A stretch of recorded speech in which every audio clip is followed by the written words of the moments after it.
JFK Jr. told the world who murdered his father, but nobody was paying attention. By Jane Grey. I suppose most people think that from the day he saluted his father's casket at just 3 years old, till the evening his plane went down, he just went about his business, playing the game of life like everyone else. After all, he did live, for the most part, a relatively ordinary life, in spite of being the Prince of America's Camelot. So, what do you suppose was going on in the mind of the sexiest man alive? He could have written his own political ticket, yet he went into publishing. Many expected him to land in politics and most likely were a bit perplexed when he decided to publish a magazine instead. Some thought he was afraid to go into politics because of the Kennedy curse. However, nothing could be further from the truth. What he did proved to be more dangerous than any political arena, and he knew that from the start. But John had a mission, and that mission was to expose the villain who orchestrated that dastardly act upon his father. Unbeknownst to the public, John was digging deep for proof. And how else could he expose the truth when all the media outlets were controlled by the very cabal he planned to expose? Enter George. When he presented his magazine, George, to the world, he was, for all practical purposes, signing his own death warrant. George was a veiled threat in a symbolic sort of way. Do you see? How many men named George comes to mind at just the thought of President John F. Kennedy's so-called assassination? The cabal wanted his father dead, that is a fact, but the namesake of John F. Kennedy, Jr.'s magazine, their minion, arranged it. And once he had the proof, the truth would come out in his very own magazine. Do you see? As president, John F. Kennedy understood the predatory nature of private central banking. He understood why Andrew fought so hard to end the Second Bank of the United States. So Kennedy wrote and signed Executive Order 11,110, which ordered the U.S. Treasury to issue a new public currency, the United States note. Kennedy was working with President Sukarno of Indonesia, who was at that time the signatory for the global collateral accounts, which were intended to be used for humanitarian purposes but which were subverted at the time of the Bretton Woods Agreement at the end of WEI. The intention of Kennedy and Sukarno was to end the reign of the globalist privately owned central banking system, which is the main reason that Kennedy was killed, and for his part Sukarno remained under house arrest for the rest of his life. From all wars are bankers' wars. There was a rumor that John had obtained the proof he needed and an expose was in the works, until his untimely, and mostly suspicious, death. Of course, the media campaigned that he was an irresponsible thrill-seeker, but then they wouldn't they? Although many people knew JFK, Jr. was murdered, and they were right about who was responsible, they were just wrong about the reason. John Jr. was warned by family members about the risks involved in his pursuit. But he was determined to get justice for his father and bring truth to light, exposing the darkness that shrouds our planet. So ask yourself, what would you do if you were a mere babe when your father, who just happened to be the most important man in the country, was murdered in such a gruesome manner, and you never had the opportunity to know him? Would you just let it go? Although he was from one of the main Illuminati family bloodlines, JFK was in fact trying to undo some of the mess, and to bring an end to the reserve banking system. For his efforts he was assassinated on November 22, 1963. The Bush connections. Many researchers and historians have come to the conclusion that it was the elite power structure running the U.S. government that were responsible for the assassination of JFK, and that there was more than one reason for them doing so.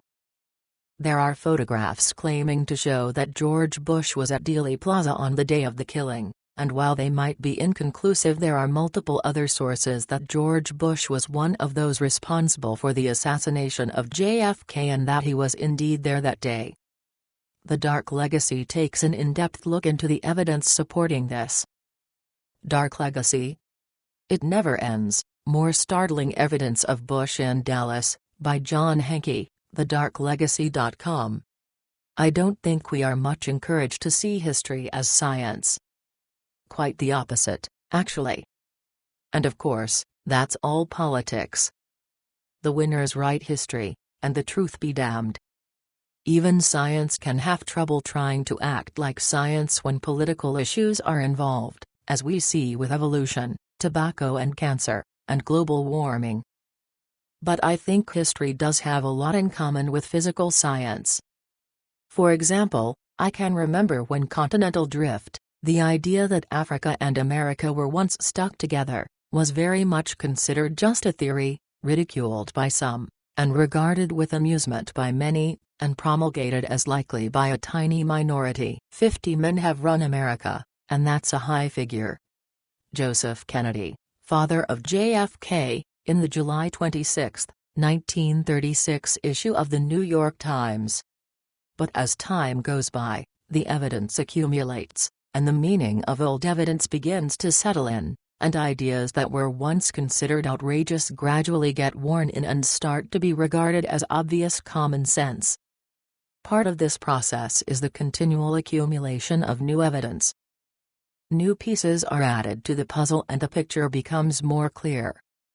And sometimes the hidden meaning of old evidence, that has been lying around for years, suddenly jumps out.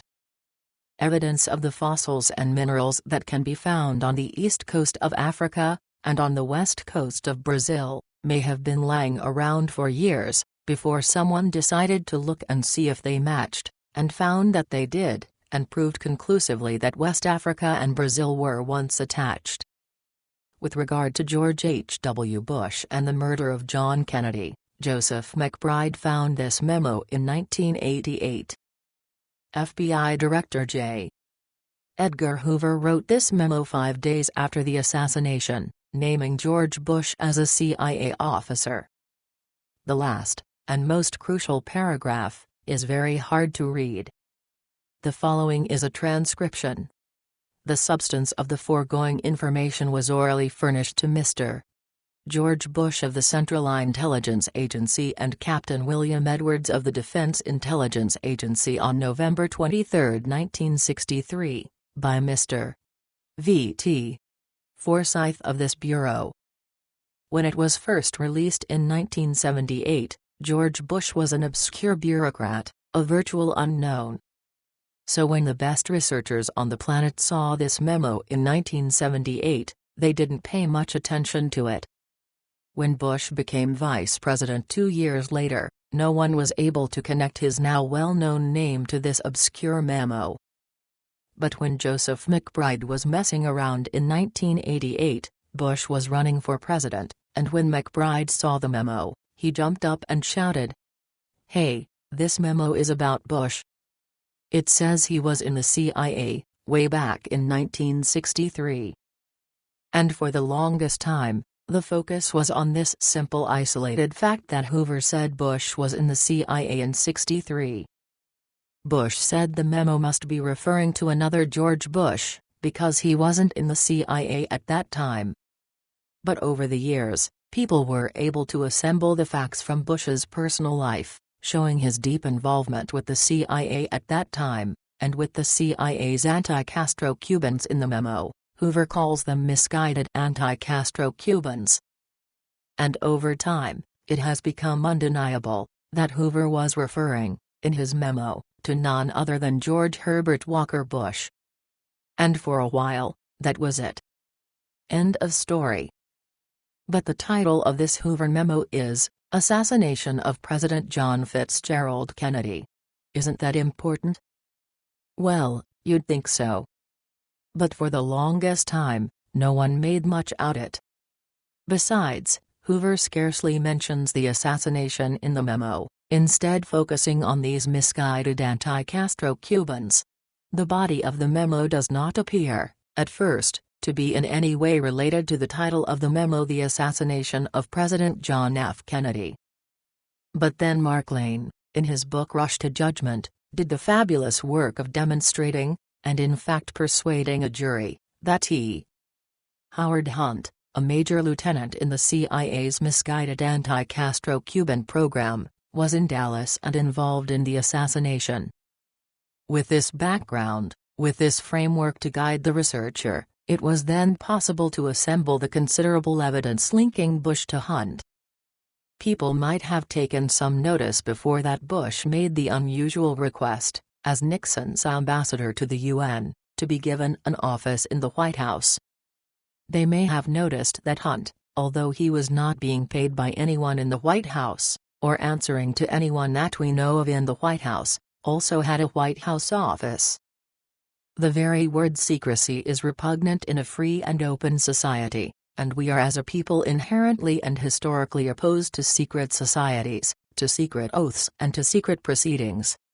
Our way of life is under attack. Those who make themselves our enemy are advancing around the globe. No war ever posed a greater threat to our security.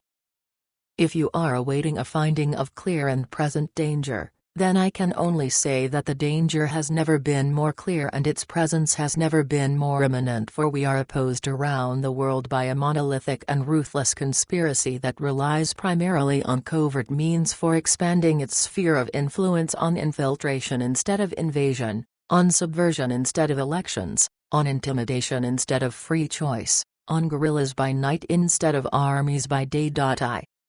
IT is a system which has conscripted vast human and material resources into the building of a tightly knit, highly efficient machine that combines military, diplomatic, intelligence, economic, scientific and political operations. Its preparations are concealed, not published. Its mistakes are buried, not headlined. Its dissenters are silenced, not praised. No expenditure is questioned. No rumor is printed, no secret is revealed. John F. Kennedy, 35th President of the United States, from a speech delivered to the American Newspaper Publishers Association on April 27, 1961, and known as the Secret Society speech. But with the Hoover memo in hand, establishing Bush as a supervisor of the CIA's misguided anti-Castro Cuban operation, it is possible to connect Bush to Hunt at the Bay of Pigs. With this memo in hand, it is possible to connect Bush and Hunt as two CIA operatives with offices inside the White House. With this memo in hand, it is possible to answer who it was that Hunt answered to inside the White House, and how he got the office in the first place. And with all that, it is possible to connect Bush to Hunt, and therefore to Dallas, to Hunt in Dallas, and to the misguided anti-Castro Cuban assassins of John Kennedy. Which is what Hoover did for us when he wrote the title of the memo. Little by little, the pieces start to fall into place. And pieces that in isolation meant nothing, become key parts of a whole picture. But even so, this is not a rock-solid connection. Hunt was directly involved in the murder of JFK. And Bush supervised Hunt. But Bush probably supervised a lot of CIA people, not all of whom were directly involved in the assassination. A high-ranking officer may be connected to all of the acts of all of his troops, by reason of his being their commander. But it's not a direct connection. It doesn't establish that the officer knew about, or approved of, or was involved in, all the actions of those troops. It will come up again in a minute, so please read the first line carefully. Bush identifies himself to the FBI as an independent oil man from Houston. This memo establishes that sort of direct connection between Bush and Hunt, in Dallas, on the day of the assassination. This memo records Bush's phone call to the FBI, precisely an hour and 15 minutes after the assassination. When I first encountered this memo, and when I first put it into my movie, JFK 2, I simply called it weird. I saw it only in isolation, a weird, isolated connection between Bush and the assassination. It took me years to see it in context. That is, to see that this phone call demonstrates, clearly, that George Bush was on duty that day. He was staying at the Dallas Sheraton because his duty assignment was in Dallas. His phone call to the FBI cannot have been random. This James Barrett worked for Bush as a sign painter. He was not an assassin. This phone call is not what it purports to be. Bush was fulfilling some obscure undercover function in making this call. So the phone call has to be seen as part of his CIA assignment, which was clearly connected to the assassination. This memo then establishes that Bush was in the Dallas area, and on duty, and that his duty assignment was connected to the assassination. And if his men were in Dallas shooting the president, as they were, he was certainly on duty supervising them. The Society of Jesus, aka the Jesuits, employs a variety of ruthless tactics to accomplish its long-term goal of a new world order which pays homage to their Black Pope. One is carrying out political assassinations of world leaders who refuse to comply with its demands. These assassinations in the U.S. have included Presidents Abraham Lincoln, JFK, cabinet members, congressmen, senators, diplomats, journalists, scientists, and religious and business leaders. Assassinations are carried out by the aforementioned intelligence agencies and their mafia partners in the drug and gambling trades, often with collateral assistance from the Knights of Malta, the Freemasons, the Knights of Columbus, and propaganda dupe too. Such was the case in the assassination of President John F. Kennedy and some former popes. If he were not supposed to be supervising them, his bosses would have assigned him to be at his home office in Houston, Texas, or on his oil rigs in the Caribbean. But, even in context, this memo and the phone call it describes is still weird, no? I mean, how could Bush have been so stupid as to make this insanely incriminating phone call? Without this FBI memo, recording this phone call, we don't know, or even have a good clue as to where Bush was, or what he was doing the day of the assassination. Do we? Bush has, until recently, simply said that he did not remember what he was doing the day of the assassination. But with this memo, Bush tells us where he was and what he was doing. He hands us his head on a silver platter. What could possibly have motivated him to make such a stupid error as making this phone call to the FBI? It's a valid question. It's not an essential question. We can still value this memo, and extract a great deal of important content from it without answering the question of why, but the question remains. And we can make a stab at answering it. Russ Baker in his fine book, Family of Secrets, suggests that Bush was attempting to establish an alibi. Now, by making this phone call, he, in fact, establishes that he was in the Dallas area, and that he was on duty, related to the assassination. So if he's trying to establish an alibi to cover up where he actually was and what he was actually doing, what he is trying to cover up must be some pretty bad stuff, some pretty incriminating stuff, if it's worse than what he gives us with this alibi. And what could be worse than what he gives us? Well, obviously, he must have actually been in Dallas. In fact, I think, this situation suggests he must have actually been in Dealey Plaza. I mean seriously. Think about it. He is so panicked about the truth coming out, that he puts his head in a noose and hands it to us. It makes me think he must have been in Dealey Plaza, he must have been in the company of the shooters, and he must have felt that there would be evidence to prove that. We're just speculating at the moment. We'll get to the evidence right now, but I'm trying to set the scene. If a guilty party is in a panic, trying to cover evidence connecting them to a crime, they may invent an explanation, or an alibi, that seems like a good idea at the time, but that in fact constitutes a very damaging admission. Anyway, stew on that while you consider this photo. You see this tall thin man in a suit, with a receding hairline. Many people claim this is Bush, standing in front of the Texas School Book Depository. And it might be.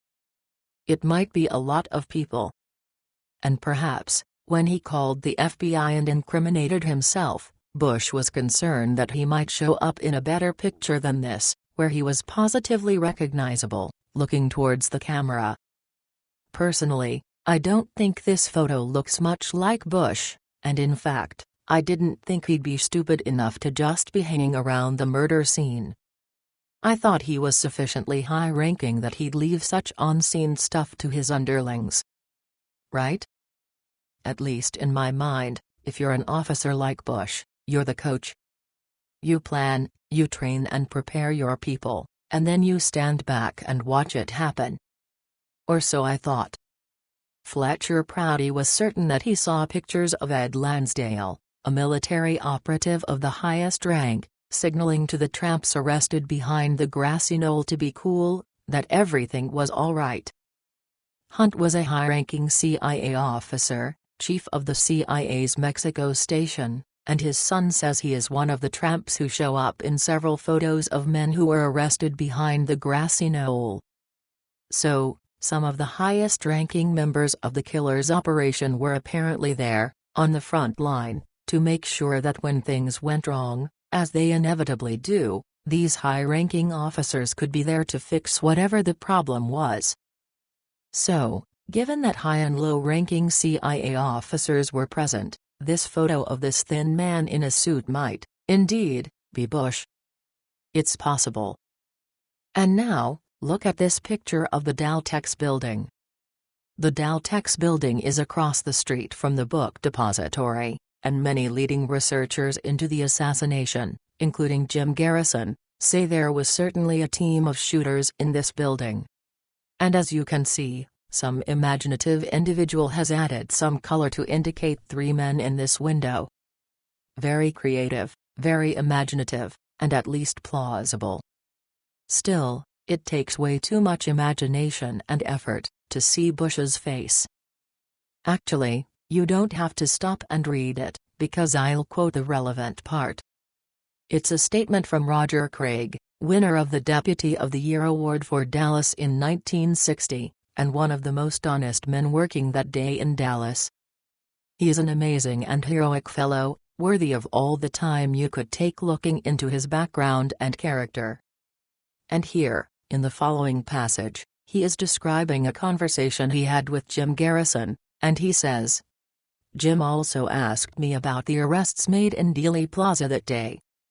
I told him I knew of 12 arrests, one in particular made by R. E. Vaughn of the Dallas Police Department. The man Vaughn arrested was coming from the Daltex building across from the Texas School Book Depository. The only thing which Vaughn knew about him was that he was an independent oil operator from Houston, Texas. The prisoner was taken from Vaughn by Dallas police detectives, and that was the last that he saw or heard of the suspect." Holy moly! Please notice that, in speaking to Jim Garrison, Craig says in particular, apparently he and Vaughn thought this was the most significant arrest made that day. Pretty amazing given that E. Howard Hunt was arrested in the rail yard behind the grassy knoll. And the only thing Craig knew about this particular arrestee was that he had exactly the same singular CIA cover, an independent oil operator from Houston, Texas, that George Bush had used that same day in his contact with the FBI. Now, there are a very limited number of possible explanations for who this independent oil operator was. Let's look at them. It is conceivable that the CIA had 2 men in Dallas area that day, supervising the shooters, who both had a designated cover of being an independent oil operator from Houston. Bush was one, as the evidence above clearly shows, and perhaps there was another who was with the shooters in the Daltex building, supervising them directly. But unless the CIA overlords were trying to set Bush up, they would not have told anyone else to use Bush's CIA cover to identify themselves to the police. If another man was involved in the crime, and was arrested for it, and he told the cops he was an independent oil operator from Houston, this would tend to throw suspicion in Bush's direction. The Khazarian Mafia's intense hatred of anyone who professed faith in any god but their god Baal has motivated them to murder kings and royalty, and make sure they can never rule. They have done the same with American presidents, running sophisticated covert operations to disempower them. If that doesn't work, the KM assassinates them, like they did to McKinley, Lincoln and JFK. The KM wants to eliminate any strong rulers or elected officials who dare to resist their Babylonian money magic power or their covert power gained from their deployment of their human compromise network. Bush's association with the CIA's Cubans was already widely known. Fletcher Prouty knew and wrote of it. Fabian Escalante, the head of Cuban counterintelligence, knew and has written about it. James Files, who claims very credibly to have been a driver for the mafia shooters in Dallas, has spoken on camera about it. And FBI Director J. Edgar Hoover knew about it and wrote about it in his memo. So Bush was already a suspect in Hoover's eyes. The CIA planners, then, would not have told anyone else, in case you get arrested, tell the cops you're an independent oil man from Houston. Right? They would not have done this, since it would tend to incriminate Bush, who was already in a highly visible, highly suspicious position. Another unlikely possibility is that this independent oil operator from Houston was just some innocent oil operator, who somehow managed to attract suspicion, and was arrested. Do you think it's possible that another oil man from Houston just happened to be in that corner of Dealey Plaza? I hope you think it's possible.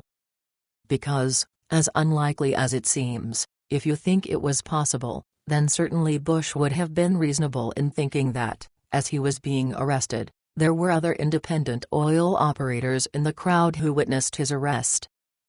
You see, Bush spoke to a group of oil men in Dallas the night before the assassination.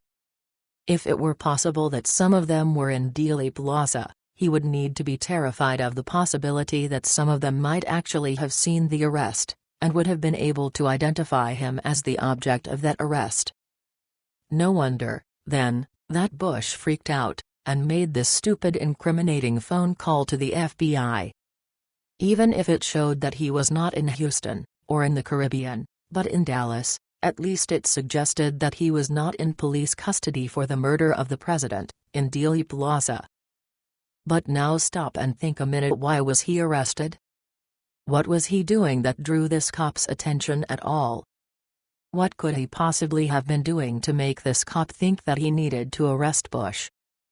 Perhaps walking out of a building without attracting attention is harder than it sounds, and it's reasonable to suppose that the crowd outside the Daltex building had heard the shots, had heard that the president had been wounded, and they were carefully scrutinizing anyone who came out of the building. But this story shows clearly that Bush was not the sort of cold-blooded killer who could take part in the murder of a man, and then act and look like nothing was going on as he tried to leave the scene of the crime.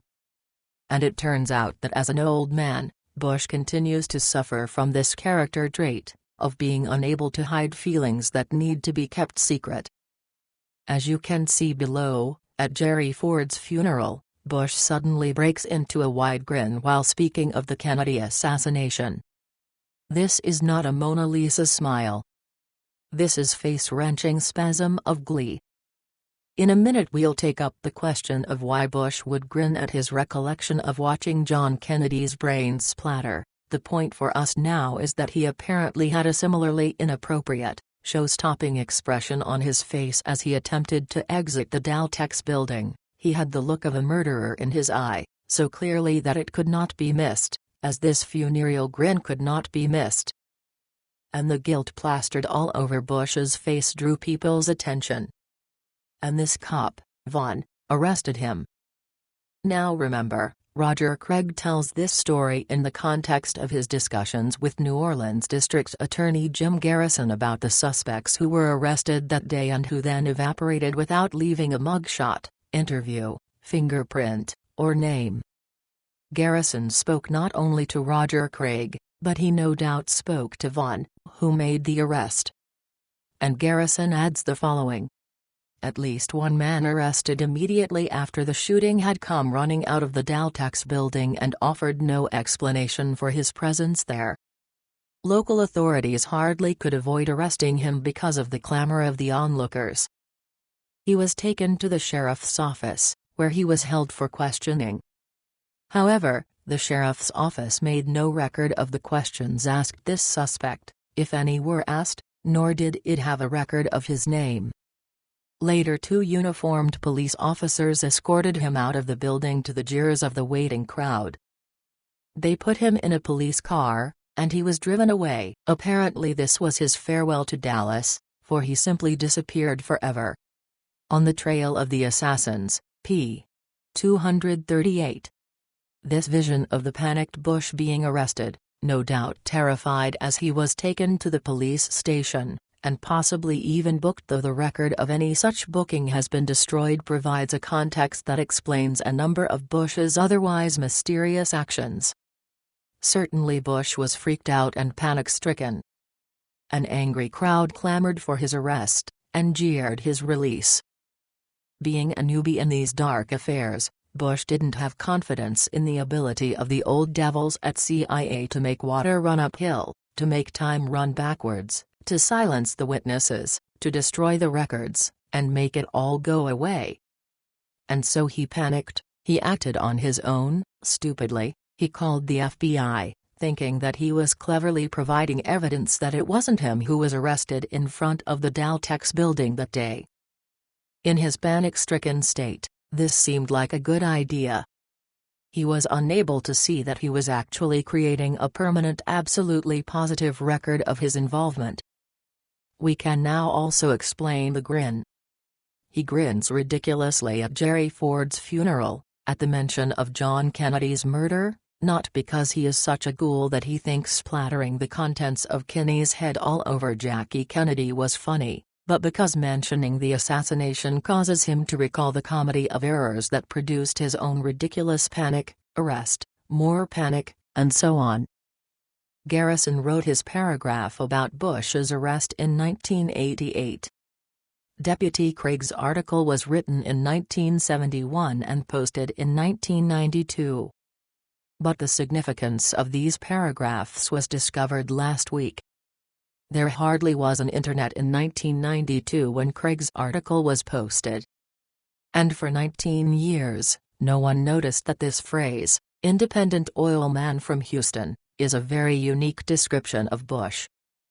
No one noticed until last month, when one of the moderators of JFK Murder Solved showed it to me. And I wrote about it to some friends, and one of them suggested I read what Jim Garrison had to say. So the pieces continue to fall into place. Little by little, the picture is filled in, the questions get answered, and the conclusions become more incontrovertible. This is just the sort thing that happened with the theory of evolution and the Big Bang theory, and the theory of continental drift, all 3 of which are actually bunkum. And someday they may start to teach history, as a science, based on evidence, in the universities. Really. It could happen. At which point, Bush's involvement in JFK's murder will be taught, like evolution, as the only plausible explanation of the available reliable evidence. Final note: until recently, Bush had nothing more to say about his whereabouts the day of the assassination than that he doesn't remember where he was. That in itself is extraordinarily incriminating. Everyone who was alive at the time remembers where they were on 9/11, and on the day Kennedy was murdered. But, saying that he doesn't remember, however improbable, is at least consistent with Bush's autobiography, which mentions nothing. Lately, however, perhaps at least partly in response to my work, Bush and company have concocted a story that he was speaking in Tyler, Texas to the Rotary Club. The vice president of the Rotary Club, Aubrey Irby, says that Bush was speaking when the bellhop came over and told him that Kennedy was dead. Kitty Kelly, The Family: The Real Story of the Bush Dynasty, p.213, cited by Russ Baker in Family of Secrets, p.54. Mr. Irby passed the information on to Mr. Wendell Cherry, who passed it on to Bush, who stopped his speech. Irby says that Bush explained that he thought a political speech, under the circumstances, was inappropriate, and then he sat down. As a would-be alibi proving Bush's innocence, there are at least 3 huge problems with this story. The first is that it is inconceivable that Bush would not have remembered such an event, or that he would have left it out of his autobiography, since it shows what a fine and respectful fellow he is. If he didn't remember it sooner, or include it in his autobiography, it's clearly because it never happened.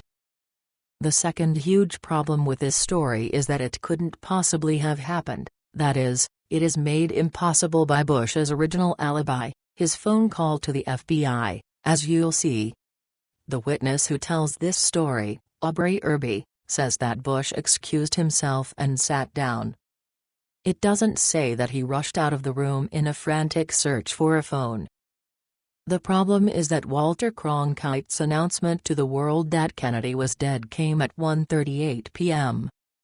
Certainly, no one was listening to Walter Cronkite in the same room in which Bush was speaking. Therefore we can be sure that this bellhop, who told Irby that Kennedy was dead, was in another room. The bellhop had to make the decision that he had heard enough of the news to leave off listening to the news. This is no small point. Texas Governor Connally was severely wounded. Lyndon Johnson was reportedly wounded. There was much other news to be confirmed. At some point, then, the bellhop decided to stop listening and go make an announcement. There's no reason to think Irby would be the first person he would tell. But at some point he went to the room where Bush was speaking and informed Mr. Irby that the president was dead. This walk to find Irby took time, of course. Mr. Irby had to receive the information, and then he had to decide to inform Mr. Wendell Cherry, the president of the Kiwanis. Mr. Cherry had to decide that he should interrupt Bush's speech. Mr. Cherry had to then walk over to Bush and tell him the news. Bush had to decide what to say, and he had to say it. And, according to the only witness, Mr. Irby, Bush then sat down. Somehow, when he was finished sitting, without attracting Mr. Irby's attention, Bush had to seek and find a phone. This would have been a hotel phone, so he would likely have had to go through the hotel switchboard to get an outside line. Do you suppose the switchboard was busy after the announcement of the president's death? It's a good guess. In Washington, D.C., so many people rushed to make a phone call that the phone system went down. In any case, once he got through to the hotel operator and got an outside line, Bush then had to call information and get the number of the FBI.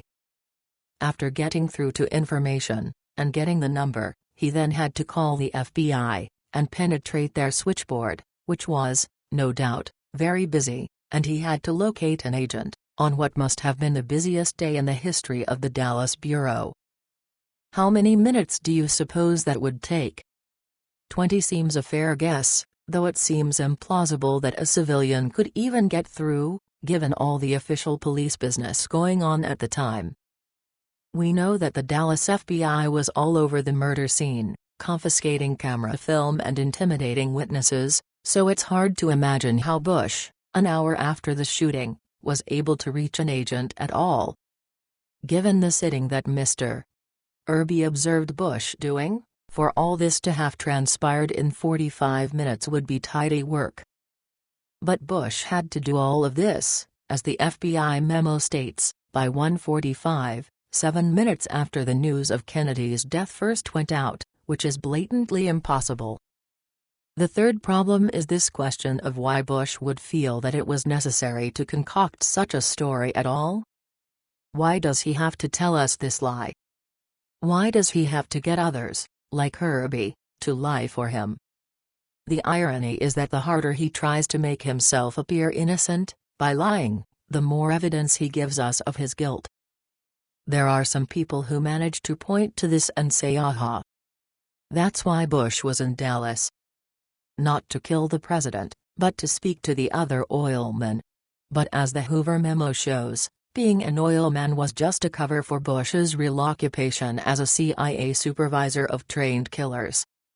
He needed an excuse for being in Dallas. This speaking engagement provided him with one. From the director of Dark Legacy, John Hankey. George Bush killed Kennedy. Or was it the mafia? Maybe Castro did it. Who cares? It was 40 years ago. What difference does it make? It matters. The day he died, we lost an invaluable treasure. This video documents that we lost a man of peace, who tried to cool off the Cold War, and to get the American people to see their Russian enemies, not as despicable inhuman monsters, but as people like us. On November 22, 1963, you lost the man who saved your life on October 17, 1962. At the height of the missile crisis, Kennedy's generals and advisors were urging him to launch a first strike attack against Cuba.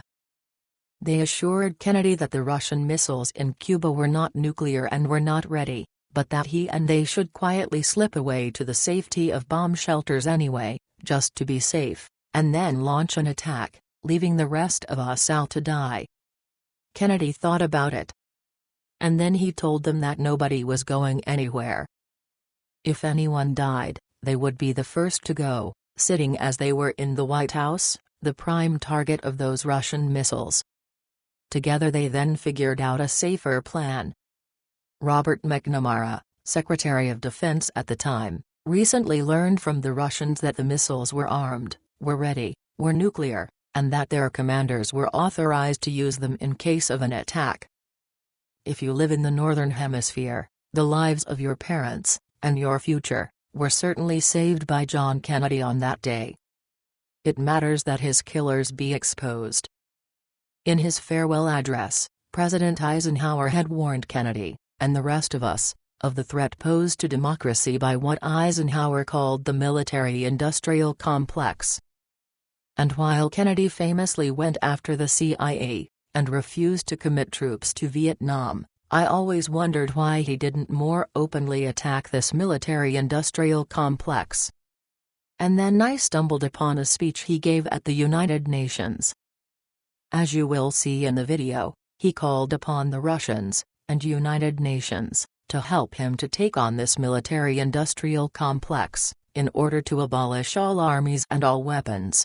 But he was swept away, and in the years since, millions have died in needless wars, trillions of dollars have been wasted on defense, and millions more people have lived and died needlessly in poverty. It matters that we lost him. In 2007, Bruce Willis told Vanity Fair magazine, "They still haven't caught the guy that killed Kennedy. I'll get killed for saying this, but I'm pretty sure those guys are still in power, in some form." The entire government of the United States was co-opted. Now Willis probably would not mind my suggesting that he's no genius. At best, his observation is common sense. 80% of the American people agree with him. Indeed, this video, proving that Kennedy was brought down by the most powerful men in the world and their hired thugs, is not based on secret documents. It is all information that has merely been suppressed. Oswald allegedly shot Kennedy from behind. But the day he died, the NY Times carried the story, told by the doctors in Dallas, that Kennedy had an entrance wound in his throat, another in his right temple, and a large gaping exit wound in the back of his head. After talking to the emergency room doctors, Kennedy's press secretary described, to the assembled press, a shot to the right temple from the right front that went right through the head. All of the witnesses near the right front, the grassy knoll, described hearing shots from that direction, and dozens of witnesses raced up the knoll in pursuit of the shooters. These witnesses talked to the press. But all of this information has been suppressed for the last 50 years. By whom? Who could? You will also see in this video the overwhelming best evidence, from the best witnesses, proving beyond a reasonable dispute, that Kennedy's body was stolen from Air Force One, and the wound to his right temple was mutilated, before the autopsy. Jackie Kennedy kept watch over an empty casket on the flight from Dallas to Bethesda Naval Hospital. Then the body was quietly taken to Bethesda for the autopsy, arriving 20 minutes before Jackie and the empty casket. Who had the power to arrange this? Who has the power today to suppress all this evidence? And to continue to bombard us with ridiculous lies about a lone gunman? It's a short list, isn't it? It doesn't include the mafia, or the Russians, or Castro. It does include the Bush family, or rather their masters in big oil, the banking elite, the backbone of the military-industrial complex. These men, and their successors, carried out the attacks of 9/11. It matters. 8. Operation Northwoods. In the covert war against the communist regime in Cuba under the CIA's Operation Mongoose, the U.S. Joint Chiefs of Staff unanimously proposed state-sponsored acts of terrorism inside the United States. The plan included shooting down hijacked American airplanes, the sinking of U.S. ships, and the shooting of Americans on the streets of Washington, D.C. The outrageous plan even included a staged NASA disaster that would claim the life of astronaut Gus Grissom. Reeling under the embarrassing failure of the CIA's botched Bay of Pigs invasion of Cuba, President Kennedy rejected the plan in March of 1962. A few months later, Kennedy denied the plan's author, General Lyman Lemnitzer, a second term as the nation's highest-ranking military officer. In November of 1963, Kennedy was assassinated in Dallas, Texas. Relying exclusively on government documents, statements from the best witnesses available, and the words from the mouths of the killers themselves, Dark Legacy produces a thoroughly substantiated criminal indictment of George Herbert Walker Bush, establishing beyond a reasonable doubt his guilt as a CIA supervisor in the conspiracy to assassinate John F. Kennedy. If we could present this evidence to a jury in Texas, he would pay with his life. Part 1 presents the overwhelming mountain of evidence that President Kennedy was hit by bullets from the front and rear.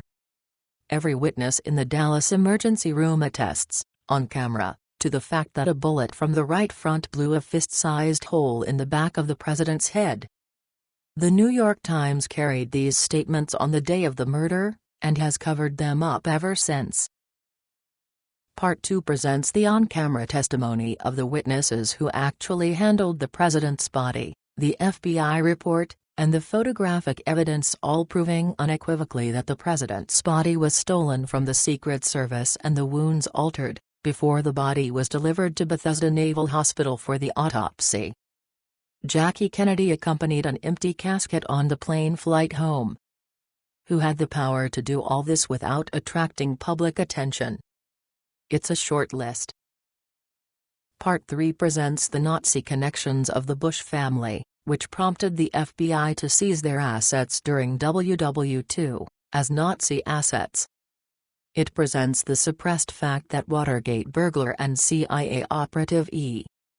Howard Hunt was found by a jury to have been in Dallas and involved in the conspiracy to kill Kennedy. Hunt was a supervisor of the misguided CIA-led anti-Castro Cubans who broke into the Watergate. He is not only connected to Bush through Watergate, and through Bush's father, Prescott, but 5 days after the assassination, the head of the FBI, J. Edgar Hoover, wrote a memo, titled Assassination of President John Fitzgerald Kennedy, in which he named George Bush of the Central Intelligence Agency as the supervisor of what Hoover himself called the misguided anti-Castro Cuban killers of the president. Bush has said he doesn't remember the events of that day, but FBI documents place him in Dallas. It is difficult to assess the stature and significance of someone who has been dead as long as John Kennedy. His killers have also been his detractors, actively desecrating his memory, as they did his body. The movie begins with a short presentation of some of his most powerful and important speeches, including a stunning speech to the UN in which Kennedy calls for the complete abolition of the military-industrial complex. These same men, the military-industrial complex, ripped him from us, and the darkest features of our history since that time are all directly the result of his murder. What will happen when the American people, and those of other Western nations, emerge from their cocoon of denial and face the reality that their rulers are among the worst criminals in human history? Will the people follow their leaders' example and lapse into lawless, psychopathic behavior? Will Western leaders flee forward by launching wars designed to conceal the bloody tracks linking them to past misdeeds? Or will the pathocracy be overthrown and replaced by something more humane? On such questions hinges the future of humanity. Given the high stakes, you would have to be crazy not to help spread the truth, change the system, and save the planet. Further information.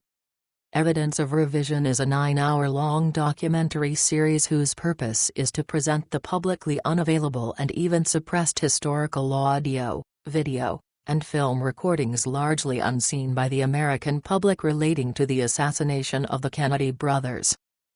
It also details a little-known classified black ops actually used to intentionally create the massive war in Vietnam, the CIA mind control programs and their involvement in the RFK assassination and the Jonestown massacre, and other important truths of our postmodern time.